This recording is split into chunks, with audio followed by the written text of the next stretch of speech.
Hey, welcome to the exchange. I want to show you this real fast. This is for the Housing Affordability Index chart for fixed rate mortgages. This is from the Fed, which is St. Louis Fed. It's a Federal Reserve economic database. They publish monthly updates. Last update was from the April timeframe. Basically, what this tracks is for a medium family income, which is about $75,000 per year, buying a median priced house, and they're basically in their market, how affordable it actually is. The higher the y-axis, basically the higher the index values are, means it's more affordable. The lower the values get, means it's basically less affordability overall. So let's scroll down here and really define this chart. So really this paragraph right here really defines it. So a value of 100 means that a family with a median income, which is again is that 75K, has exactly enough income to qualify for a mortgage on a median priced home, basically in their neighborhood. Index above 100 signifies that a family earning the median income has more than enough income to qualify for a mortgage loan on a median priced home, assuming a 20% down payment. So again, this is a pretty hefty down payment. I mean, 20%, that's a lot of cash up front, especially with home values being so high like they are right now overall. But look at this also chart too. Anything below 100 right here basically means you cannot qualify. It's almost like a cliff in a way where it's, hey, if you fall below that price point or basically that index point, hey, qualification can be overall denied, or you pay more down payment up front, potentially more cash up front to qualify for that mortgage.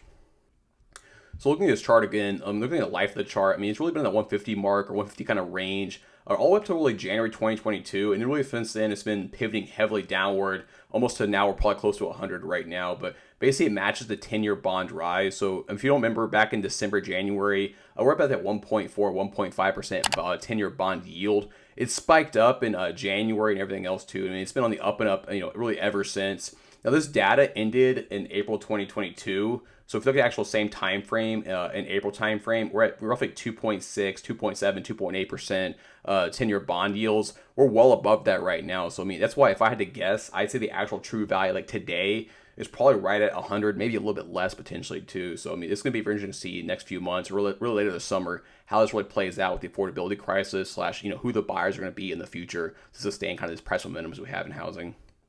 I believe we're already seeing the effects of basically being near the 100 mark over here, which is basically the max, strain on American consumers. And we're seeing it right now. Hey, mortgage demand is falling. It's at 22-year lows. I mean, it's going to keep falling until basically this corrects and it basically heads from the southern kind of or downward drop we have to either flatline or increases well above that 100 mark right now. So, I mean, basically right now we're at max pressure for consumers and the prices just cannot go up for housing right now. I mean, we are either at the peak or just beyond the peak right now for housing prices across the nation.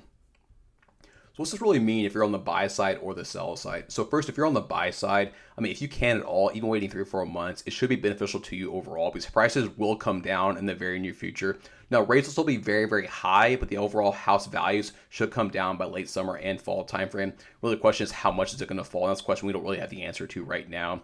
Now, if you're a seller, you have the opposite problem right now. You're probably either at the peak or just past the peak, given your actual metro market itself. But again, if you want to sell, now is the time and cash out the equity this summer timeframe. Because really, what could happen potentially by this fall is you have month-over-month declines in housing valuations, and you have panic selling, people trying to cash in all together all at once, which would be a rush of inventory, and it could potentially drop prices dramatically across the board, across the nation.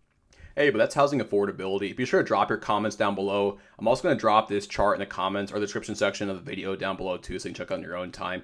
Be sure to sub the channel right there for updates about this content and other real estate content overall. But yeah, that's the exchange.